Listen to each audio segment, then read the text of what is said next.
All right, so this video is going to be on the ENTP personality type. Being an ENTP myself, I'm of course going to be biased because we're all inherently going to be biased towards our own type. And so I'm not going to try and deny that, but I am going to try to be as impartial as possible for the entirety of this video, hoping that I can give a clear representation of what it is to live the life of an ENTP and to think the way an ENTP does, to really let you in on the inner workings and mind of the said ENTP. So let's not waste any more time. Let's get straight into it with the four perceiving functions. I will argue that extroverted intuition is simultaneously the one with the greatest potential to benefit or to ruin a person. In fact, if I had to use one word to describe extroverted intuition as a cognitive function, I would use the word potential. It is the ability to look at the world that surrounds you and not just see what is there, but what could be there. For the ENTP, who filters this external data of the world through introverted thinking, these observations become ideas and processes, systems to be observed, understood, and improved. Extroverted intuition asks not what is, but what if. Immature ENTPs usually use this gift, this ability to see the unseen, to simply fuck with people. For example, I'm an immature ENTP. I'm only 20 years old, and I attend the University of Mississippi. Recently, the mascot was changed to the land shark. About a week after that occurred, I heard the song Ocean Man by Ween and had the brilliant idea to turn that song into the new school theme song by walking around campus wearing a shark head with that song on repeat. That's extroverted intuition at its most ridiculous and also at its finest. Connecting two external stimuli to change the world around it and create something new. For a week, I walked around wearing that shark head, and I was all over various students' social media. I saw myself thousands of times on the campus Snapchat and story of my friends and peers. And then by the end of that week, I had had a new idea about setting up my friend with this girl by anonymously sending a dozen roses. And I completely dropped the shark head idea. And that's the downside of extroverted intuition.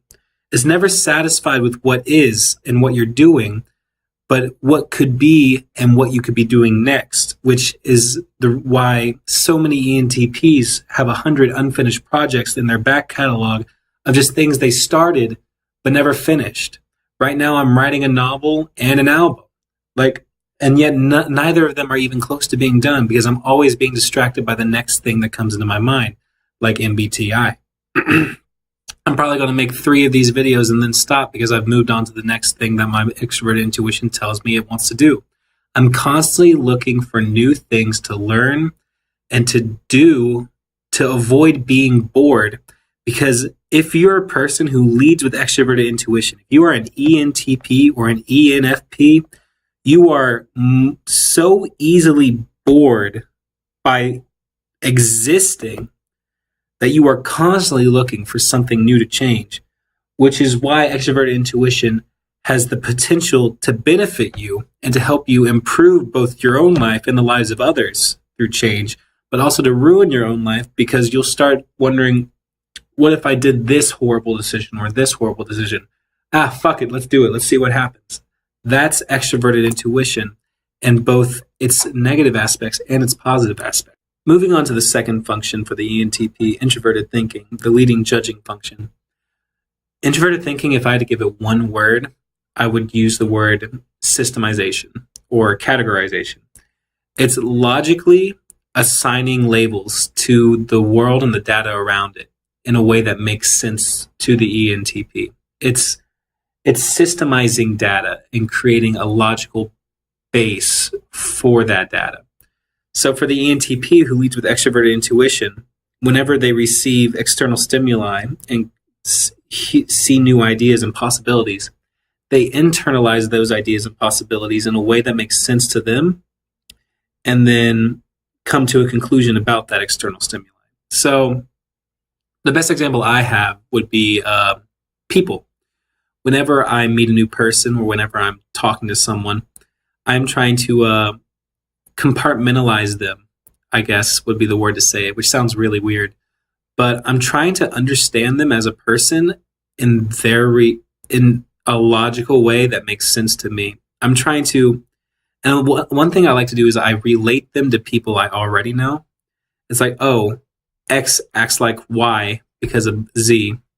So which is why the Myers-Briggs thing is very interesting to me, because it gives me an efficient way to categorize people and to logically systemize them so that I can better understand them in a quicker, more efficient way. Because that's my tertiary FE kicking in, but we'll get to that later. For my introverted thinking, my auxiliary introverted thinking, by better understanding people and better understanding the world around me, I'm more easily able to change it in a way that I want it to change. Because again, leading with extroverted intuition, you're almost always going to be looking for change and how to make things better for you as a person. So, which sounds really selfish and narcissistic, but like that really is the way it works. You're looking at the world in a way that is logical to you, and you say to yourself, how can I take this information I have and the things I have to my disposal and change the world in a way that benefits not only me, but the world around me, but primarily me as my goal. And that might just be me being a selfish asshole. I'm not speaking for all ENTPs, but that's definitely how I try to utilize my introverted thinking for the data I'm presented with extroverted intuition. But then we move on to the third function, which is extroverted feeling, which is the direct counter to introverted thinking. So let's get on to that.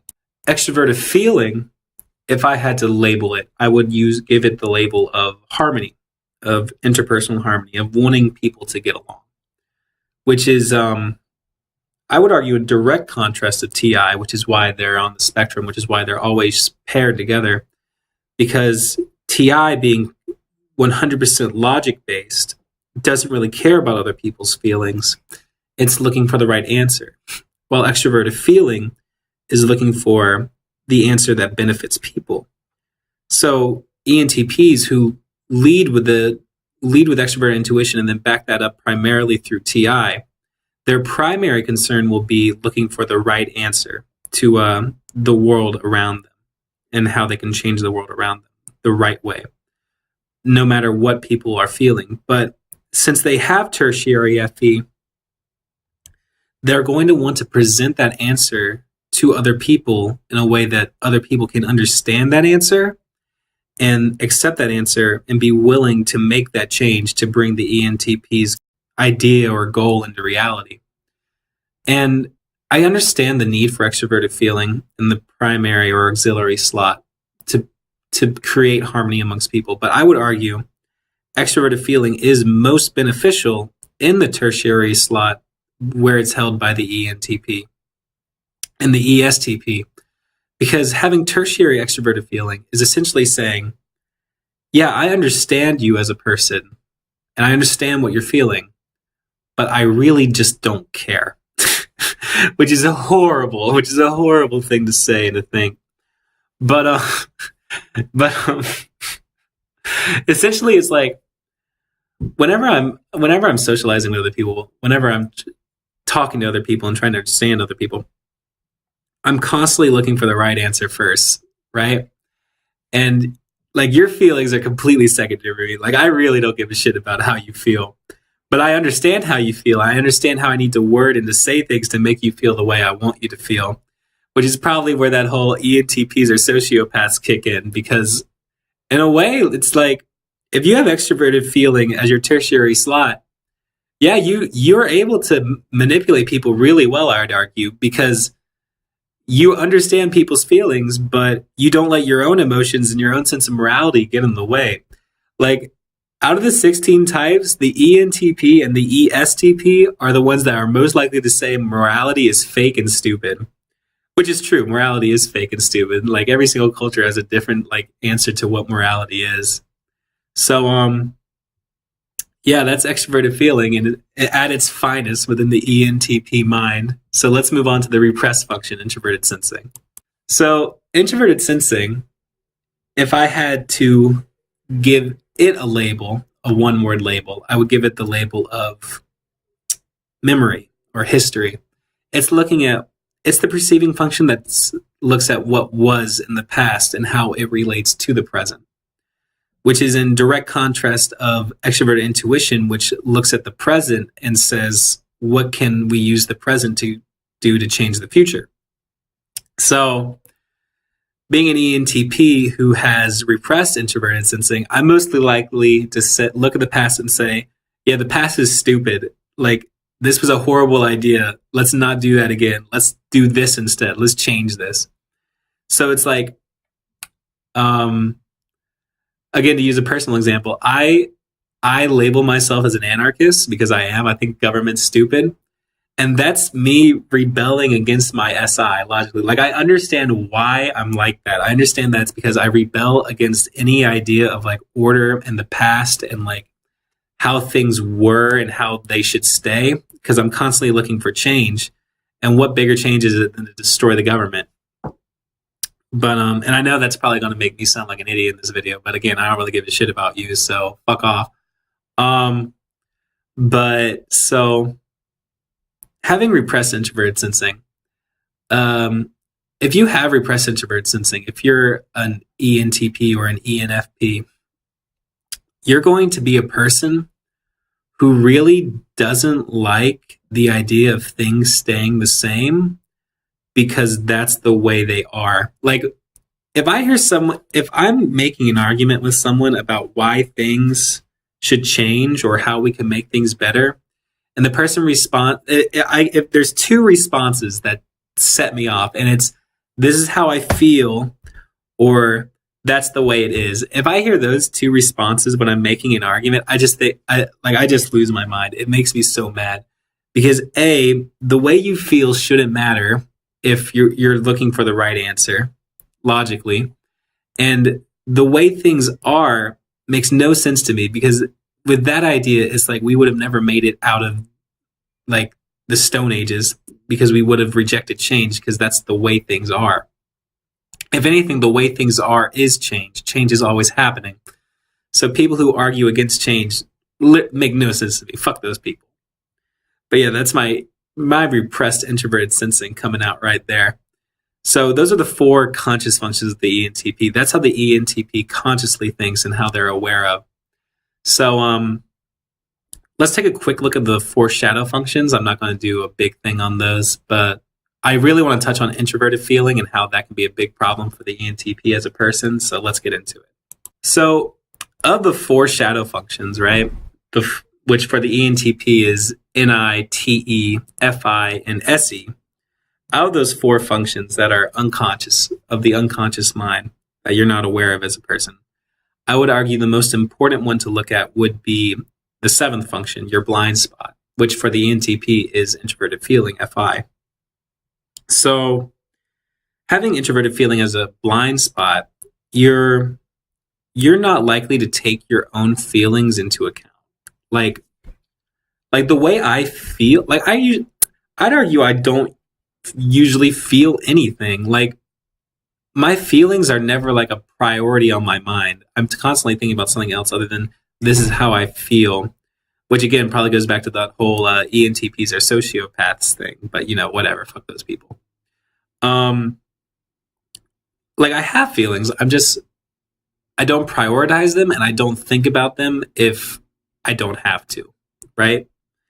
So having introverted feeling as a blind spot can actually be super harmful for you as a person, because you're likely to not pay attention to yourself and regress into emotional trauma because you're just not aware about how bad you're feeling. Like, which for me comes out in the fact that about once a year, once every 2 years, I enter like a serious depression that lasts for about 2 weeks, simply because all these internal feelings that I've been building up over the past year, have finally hit a boiling point to where I can't ignore them anymore, where I can't consciously just be like, I don't care. And so for like 2 weeks, I just rage out. I just get either super depressed or super angry. Like, it's just a wave of negative emotions that lasts about 2 weeks.